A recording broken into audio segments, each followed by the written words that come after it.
6 days ago, you received a cryptic message from your Aunt Juno, the family black sheep who you haven't seen or heard from in over 10 years. The message provided the access codes to the Rasputin, a near-derelict spacecraft and a relic of her younger days. Also included were the coordinates to Rust City, an out-of-the-way space station with a questionable reputation. She practically begged you to meet her there as quickly as possible. Now, after several days of travel and a few unscheduled maintenance stops, you have at last arrived. This is a place of liars, thieves. You wonder how you let yourself get dragged to such a godforsaken backwater.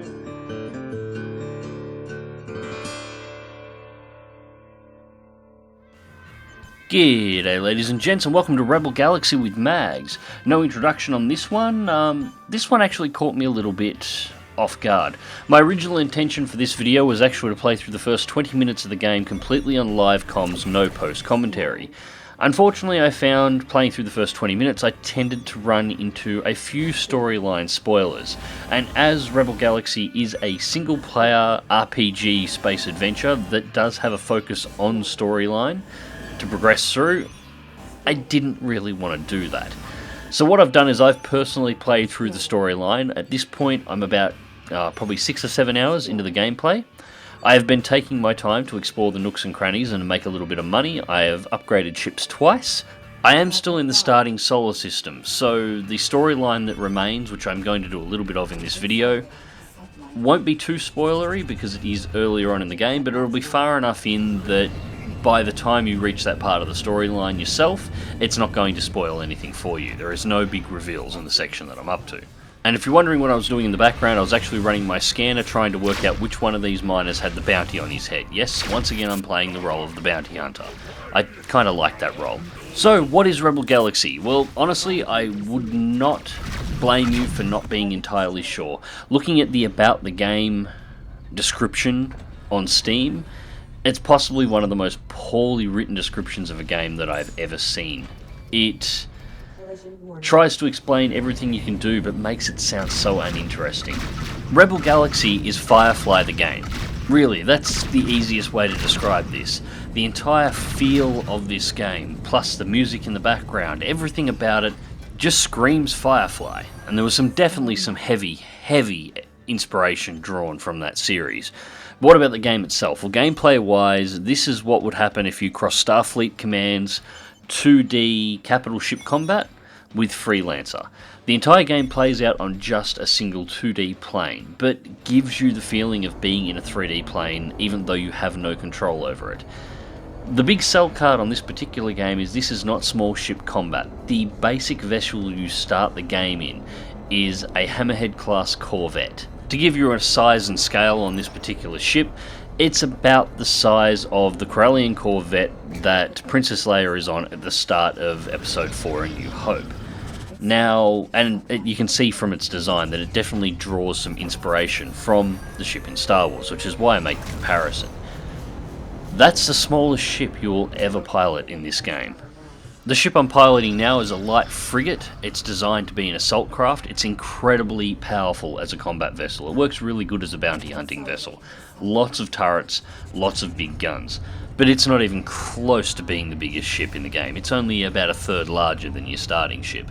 The biggest ships in this game, from what I've been able to see so far and been able to spot, range somewhere in size between that of a Star Destroyer and that of a Super Star Destroyer. The primary weapons on all of your vessels are broadsides. This is full-blown capital ship broadside combat. Piloting your larger vessels requires constant management of your shields and armour and making sure that your most heavily armoured, heavily defended sides are exposed to the enemy's volleys, while still having your ships set up well enough to be able to turn in to set your own broadsides up for a massive strike on targets. Now, the ship that I'm flying now, you won't see me use the broadsides all that often. Being a strike craft, it's actually turret focused. It has more turrets and extremely powerful turrets on it for the starting area. And as you can see, these are pulling apart all the ships that I'm encountering with no problems at all. Then again, the other side of that is that this particular ship is not designed to be able to engage in full-blown capital ship combat. It's the one that runs around the outside and takes out all the escorts, which is ideal for what I need at the start of the game. At a later point, I'm going to need something that's got a lot more guns. In fact, the ship that I'm engaging there, you can see I'm blowing the beam turrets off the top of it. That's a light capital. It's got 8 broadsides. If it wasn't for the fact that I have completely overgeared this ship, that thing would be flogging the hell out of me. So, the camera control and weapons guidance is primarily controlled by the mouse. Keyboard is used to steer the vessel. You'll notice at the top right hand corner of the screen you have one boost bar that you can use. Holding down the boost button will consume the energy on the top bar. That increases your speed, it recharges over time, and then you have 4 speed settings underneath. At first, the limitation of only having 4 speed settings, ranging from dead stop to flank speed, really annoyed me. Until I started thinking of the warships from the turn of the century all the way up to, say, post-World War II, with the old ETOs, the engine autotelegraphs, the large box with the hand crank that would go between 1/4 speed all the way through dead stop, reverse all the way through to flank speed. In conjunction with the Broadside Combat, I'm starting to see that developers were pulling through more inspiration than just from the Firefly series.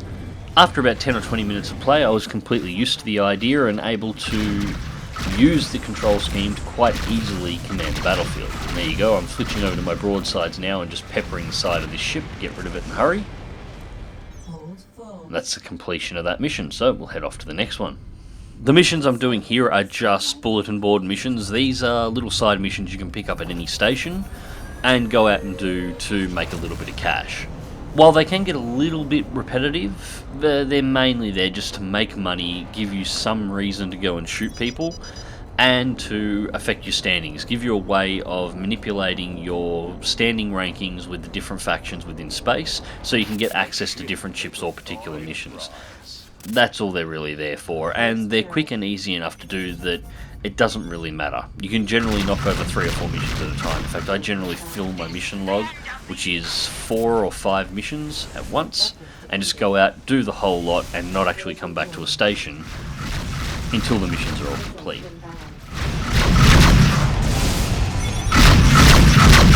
Another time, Clement. Damn!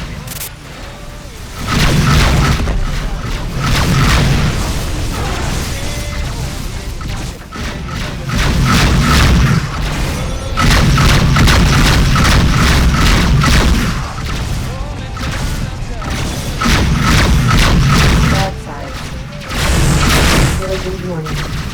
Engines at maximum.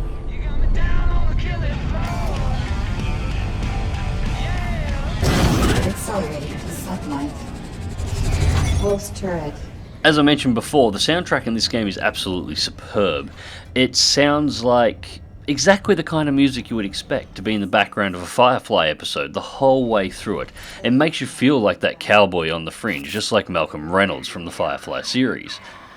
The only problem I have with it is I haven't heard a lot of variants. In 6 hours, I think I've heard the entire soundtrack at this point. Now, while it is relatively dynamic, so it's interesting to listen to, I have at this point only put in 6 to 8 hours into the game.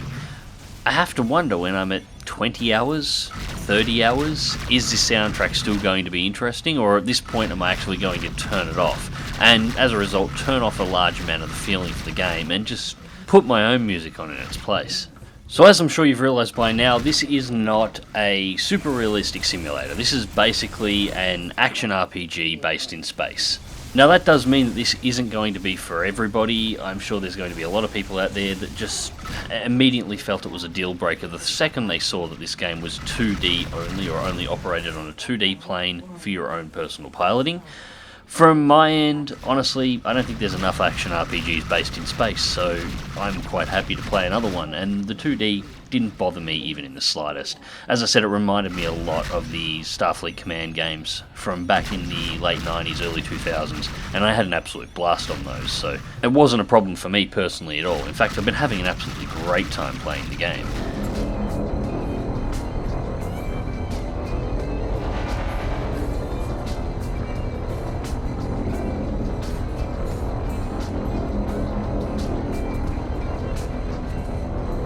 The distortion effects of warp travel are really nicely done, but the warp travel itself can almost be its own little mini-game. As you're travelling through between star sectors and zones, you'll see that there are asteroid belts, little nebulae, all sorts of little things that can get in your way. If you get too close to one of these, you're automatically pulled out of warp. Likewise, you can be interdicted by pirates on a regular basis. This does make the travel time between locations a lot more interesting. It does require you to be observant. If you're not, you'll find yourself being pulled out of warp often. It will take you a long time to get anywhere. You'll be constantly fighting against forces that you are either not prepared to fight or just not in the mood to fight. Now, the particular battle going on in the background at the moment is actually one of the storyline missions. And you can see things have been ramped up a little bit. We have a shielded pirate base in the background. The shield generators are based around the outside, along with turrets and satellites that operate as defensive emplacements, along with the ships that are normally in the zone. So we have to fight off all of the ships, we have to destroy the shield generators and take out the turrets in order to be able to attack the pirate base. Mechanically, the storyline missions are generally slightly more complex than the normal combat, but not by a huge amount. In the end, this is an action RPG. The big changeover with storyline is, as you can see, you'll start receiving contacts from players within the storyline. Occasionally you will get hailed, which will pull you out of the combat to a screen where you are face to face with one of the storyline characters, and you'll get to choose from multiple responses in a conversation. Depending on what options you select will change the outcome and is meant to shift the storyline slightly depending on what options you pick. However, I haven't played through enough to confirm whether or not this is true, or whether or not it's one of those multiple choice situations where it doesn't really matter which one you pick, the storyline is going to unfold a set way anyway. I'll be experimenting around with that before I put the game to review. There you are. It's been too long, kiddo. Glad you got my message, and I sure appreciate you flying out here to the ass end to see me. Isn't it always? Thanks for your part in getting me out. The last week was unpleasant, but I've still got all my bits and pieces, so I can't. Again, cutting that conversation short because there is spoilers in there. But as you can see, the animation style on the characters when you are having a direct interaction with them is actually quite nice. I quite like the styling. The voice acting is reasonably good too. I wouldn't say it's the best voice acting I've ever heard, but it's by no means the worst. The story itself, I'm getting vibes this early on. It's reminding me of a couple of other games I've played in the past. I'm not going to say which ones because, again, spoilers, and again, I might just be getting the vibes because they're using similar ideas, but the stories themselves could go to a completely different conclusion. What I will say is the games that I am getting flashbacks of as I play through the storyline are some of my favourite space games of all time, so that's not really a problem, and the storyline itself I am very interested in. I've wanted to progress it further.